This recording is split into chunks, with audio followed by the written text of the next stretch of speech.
Hi guys, and welcome back to another video here on my channel. Before we get started, if you could drop me a like, a comment and subscribe, that'd be fantastic to help the channel out.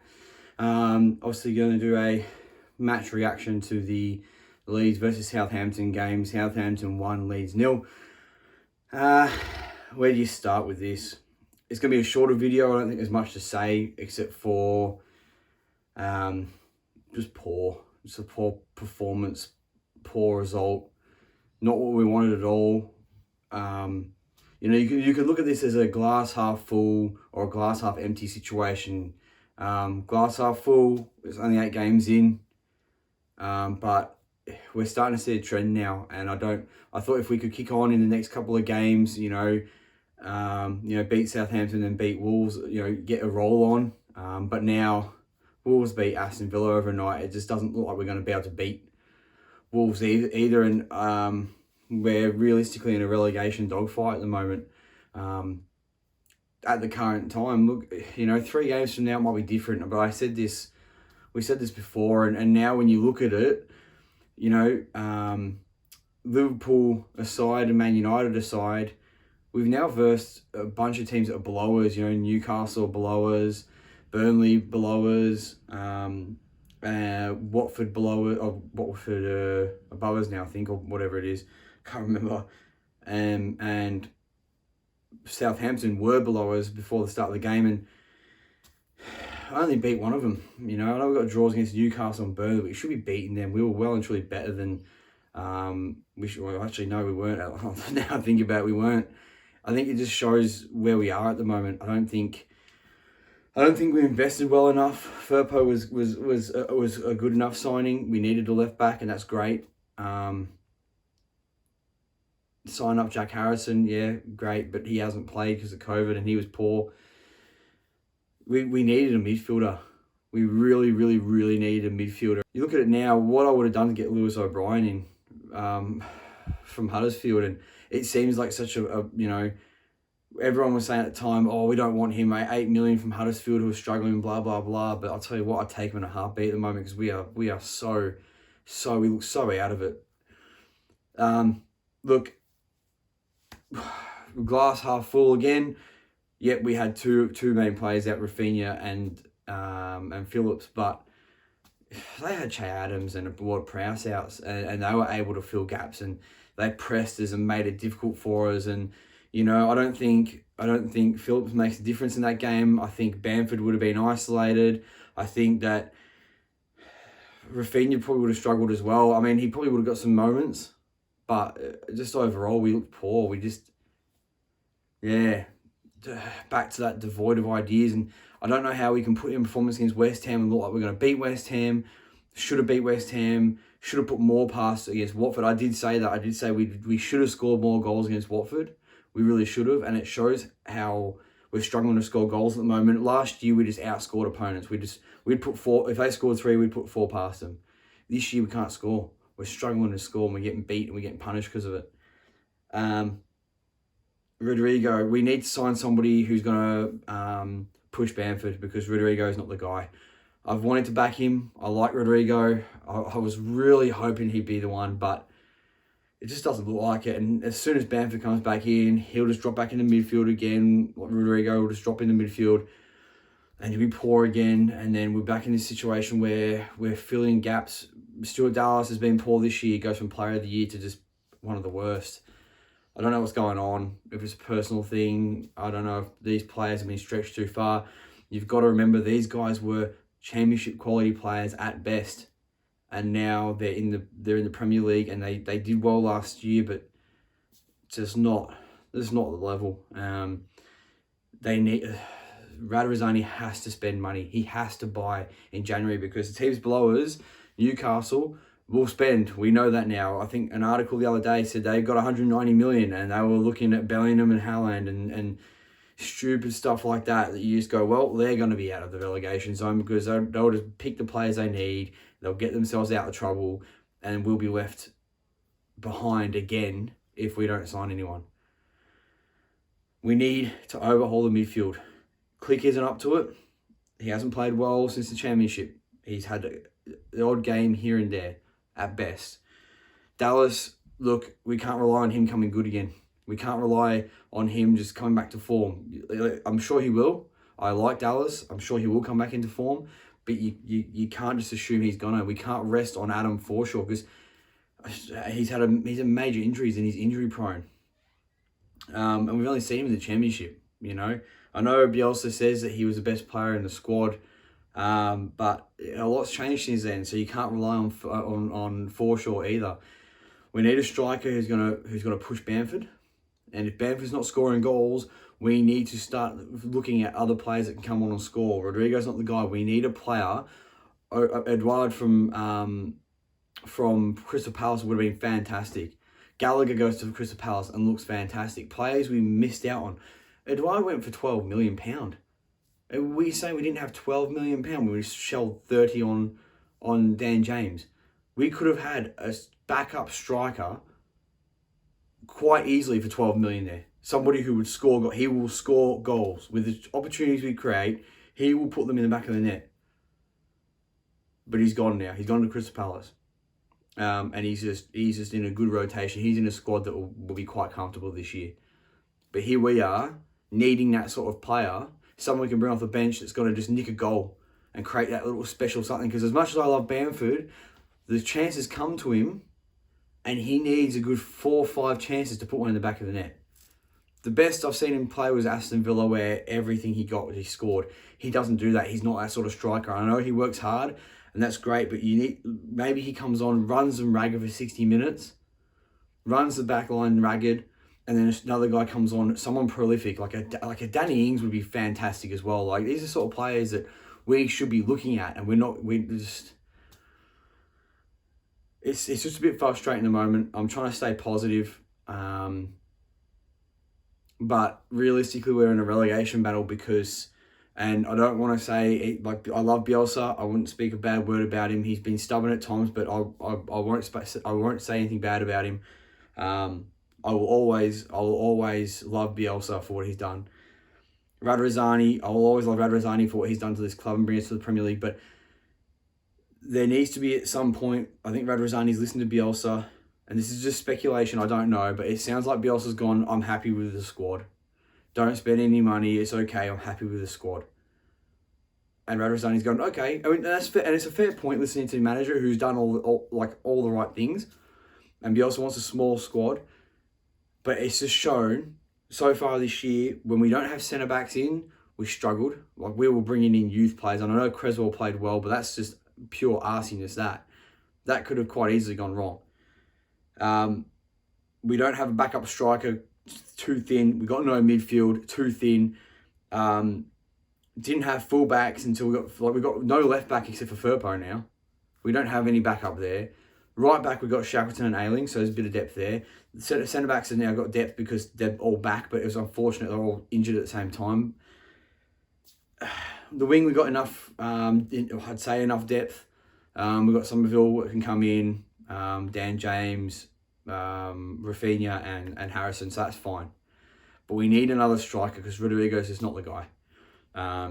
30 million, that's not, I'm not going to say it's one of the worst signings we've ever made, because it's not. Because he has done well at times. He's shown what he can do, but he's just... Even in cup competitions against poor opposition, he's sometimes just... Like, how are you not scoring a goal? How are you not at least just creating chances? It's just... He's either on or he's not. And we need a player who's just going to be that poacher. Someone that's just... The ball's going to drop to him, and the ball he's like a ball magnet. That's what we need, that Edouard sort of mould. 12 million would have been a steal for him. Who else? I'm harping on with Danny Ings and stuff. That's the sort of player we need. I'm genuinely concerned at this point. After we beat Watford, it was a bit more positive, and it was like, yep, okay, maybe we start the roll now. We've got a couple of favourable games coming up. We don't beat Southampton. Realistically, we don't beat Wolves. We might get a draw. And then we have Norwich, which if we don't beat Norwich, if we lose to Norwich, we are genuinely going down. Genuinely going down. Or we need to really look at investing in January. We have to invest. I mean, we have to anyway. We need to bring a midfielder in. But if we don't beat Norwich, or we struggle against Norwich and don't score goals, because that's the thing, we're not scoring goals. and we're doing what Sheffield United did, except for Sheffield United were set up way better defensively than what we are. So they got through with some draws, and yet they end up going down. But that's where we're going. If we don't start scoring goals, and we can't rely on Rafinha, because let's be honest, end of the year, he's gone. We will sell him for 60, 70, 80 million, probably like 60 million. I think Phillips might stay for another year, but we'll see how he goes this year. If we just stay up, Phillips might go. We're in a situation where we might lose Phillips and Rafinha, and look what happened last night when we didn't have those two in. We didn't have the depth. I know it would bring reinforcements in, and I'd be expecting the club to spend every cent that they make from them on new players, 4 or 5 quality players. And if they didn't, well, we're going down another route of when we had Ken Bates and stuff, who just took money out of the club and didn't spend money. I'm really hoping the 49ers come in. It sounds like they're going to spend some more money. They're going to invest more with us, buy a bigger share in the club. In which case, we'll have some owners that will spend some money and have money just to spend. Radrizzani, I think he's got his head turned by Italy. It sounds like he's not fully invested anymore, because he says he wants to make Europe, but he's not really like... Maybe he asked the question to Bielsa, hey, should I spend any more money? Bielsa says, no, I'm okay with the squad. He would have just gone, yeah, no problem. He wouldn't have even second-guessed it, because for him, it's saving money in his pocket. And it makes sense. I'm not saying that it doesn't. You got to think about that realistically. But when you own a football club, it's not about making money. It's not about... I mean, it is in a way, but it's about balancing the books. If you own a football club, you're doing it because it's like a toy. You're doing it because it's a game. Literally, it's a game. You try and balance the books and things like that, but you're bringing success, and you can make money through success, but you have to spend money to make money in football. It's not as simple as just, we can get through. Like we were just very lucky we got out of the Premier League. Sorry, got into the Premier League because Bielsa was the difference. Anyone else doesn't do that with that squad. I'm telling you now, nobody else comes in and does what Bielsa did to that squad. We would still be 15th in the championship if it wasn't for Bielsa. I don't know who else comes in and does the job. So, look, a bit of a rant. It's meant to be a shorter video. It probably isn't now. Just frustrating. And look, I don't want to jump the gun. I know what Leeds fans can be like. I've got off Facebook purposely because of that. It's just pure one side or the other, and they just clash. And it's not the way to be. As fans, we have to be united. There'll be some Bielsa out crap, but that's not Bielsa's fault what happened today. It was just outplayed. Just need investment, I think. And unfortunately, that's where football's gone. You have to throw money at the situation. At some point, I know Bielsa's stubborn, and that will be the downfall of him. And I don't want Bielsa to go, but if he's not going to get a slightly larger squad, I'm talking 3 or 4 extra players. I'm not talking about a whole second team, but 3 or 4 extra quality players is what they need. They need that. Roberts isn't good enough. He's not good enough. He's on our bench. He is not good enough, and he never will be. As far as I'm concerned, he will never be good enough. I've drawn a line through him now. I don't care how good he is on the ball, blah, blah, blah. He hasn't scored any goals. He's barely assists. He just gets the ball, gets to the byline, and his end product sucks. He can be as techie as he wants on the ball. But what's the point? Like, we can have the ball in the middle of the park all day and look real techie, and if we don't score a goal, what's the point? The best you're going to get is a draw. The best you're going to get is a draw by just being techie in the middle of the park. So, look, he's not good enough. Maybe as the last man on the bench, he might be the last guy that you put on the bench, but he's not the guy you bring on first. He keeps just relying on him, and it's just stubbornness from Bielsa. He should have turned around. He should have known. I think he genuinely believed that this squad was good enough, but I think we all knew we needed a midfielder. We all knew that. Everyone said it. I don't think there's a single Leeds supporter that wouldn't have said, no, we don't need a midfielder. And if there is, I'll tell you what, leave a comment below if you said we didn't need a midfielder. Leave a comment below and justify. Just let me know why. I'm not having a go, but just why would you think we would need a midfielder? Look, fill the gap at the left back. Great, that's what we needed. Needed a midfielder. Needed a second striker. That was my wish list. Left back, midfielder, second striker, but now I think we need two midfielders because Dallas and Click ain't good enough. Dallas may come good, but I said one midfielder at the start of the season thinking that Dallas would still be the Dallas that we had last year. He's not. He's gone. He's gone for now.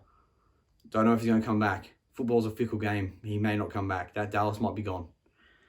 Need two midfielders to push Click and Dallas because right now Click isn't good enough. Dallas isn't good enough. They lose their spot. They start working hard again. I think this squad has got too comfortable because they just know. They just know they'll get in. Bamford knows he's going to get in. Bamford would have looked at that against Rodrigo's performance and gone, oh, well, I'm back in then. And I want him back in. But he needs to start scoring. He's got one goal. I know he's been injured. He's got one goal. At the start of the season, he had one goal. 1 goal and 5. And he's been injured. So even he needs to pick his socks up. Because right now, he's not even good enough. He works hard. That's great. Put the ball in the back of the net. I'm harping on now. It's probably just, it's frustrating. But we need him to put the ball in the back of the net. I like Bamford. Score. We can't rely on Rafinha to come on and be wonderful all the time because when he's gone, we're just going to go down. And right now, it looks like we're going to go down. And if you don't think that right now it looks like we're going to go down, look at the stats and look at the trajectory. And I'm fully aware football's different. Football works in mysterious ways, and we might go on a 6-game winning streak now against everyone. Unlikely. You got to take it as it is. We are not good enough at the moment. We need investment. Whatever else is doing isn't working. We can't hit 5-yard passes. Our press is not as high. I thought we were looking a bit fitter. Apparently not. We struggled to get out of the press on the weekend, last night. And I don't think Phillips makes a difference there. Maybe a whole better midfield makes a difference because your backline is under pressure the whole time. And if you think Dallas and Click and you can't give the ball to Dallas, Click or Stroik in the middle of the park, or Phillips or whoever's playing there, if you can't put the ball there for them to work forward because you're not trusting them, I can't blame the back line. You can't blame the back line for being under pressure and not having support, which is what Phillips offers. But Phillips offers that, turns, and where does he go? Where does he go in that situation last night? He doesn't go anywhere. That game, he would have been under pressure as well. There would have been no support at all.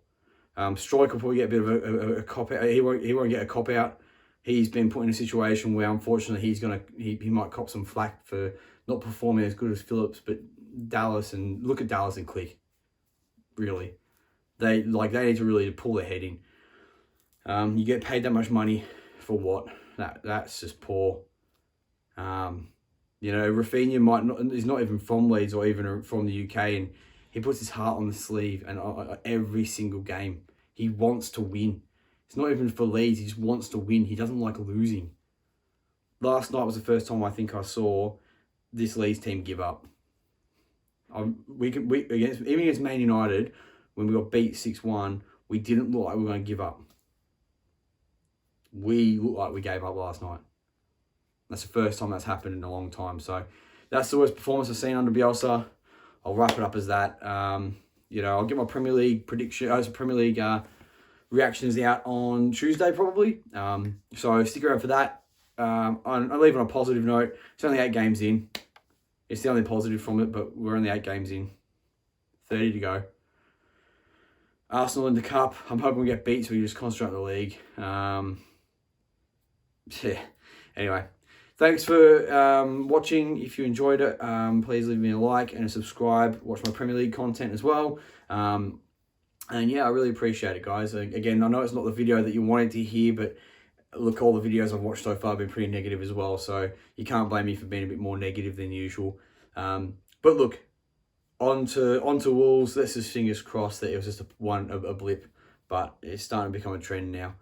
But yeah, so can you drop me a like, comment, subscribe, and I'll speak to you later. Peace.